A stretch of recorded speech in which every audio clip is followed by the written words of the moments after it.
మోహన్ బాబుకు ఒక పెద్ద షాక్. ఏదైతే టీవీ9 జర్నలిస్ట్ రంజిత్ మీదన మైక్ తీసుకుని దాడి, అతను ఆరోగ్యం పాడయ్యి చివరికి సర్జరీ చేయాల్సిన పరిస్థితి, ఆసుపత్రిలో ట్రీట్మెంట్ తీసుకున్న పరిస్థితి. అందులో ఆ తర్వాత మోహన్ బాబు క్షమాపణ చెప్పాడు, ముందు లేక ఆ తర్వాత వెళ్ళి క్షమాపణ చెప్పడం, ఇదంతా నడిచింది. అయితే క్షమాపణతో కేసు విత్డ్రా చేసుకోలేదు, చట్టం తన పంతం చేయాలని కోరుకుంది టీవీ9.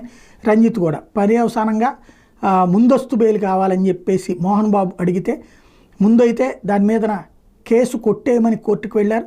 హైకోర్టుకు వెళ్తే కేసు కొట్టేయలేదు. క్వాష్ చేయడానికి సంబంధించి అవతల ఉన్నటువంటి వాళ్ళ వాదనలు, ప్రభుత్వపు వాదనలు వినడానికి గాను సోమవారానికి వాయిదా వేసింది. సరే, సోమవారం దానికి మీరు విచారిద్దురు, కానీ ఇవాళకి వచ్చేటప్పటికి గురువారం కదా, శుక్ర శని ఆది ఉంది, సోమవారం నాటికి మమ్మల్ని మేము వినిపించేదాకా అరెస్ట్ చేయకుండా మోహన్ బాబుకి అవకాశం కల్పించండి అని చెప్పి కోర్టును అడిగితే కోర్టు దానికి నిరాకరించింది.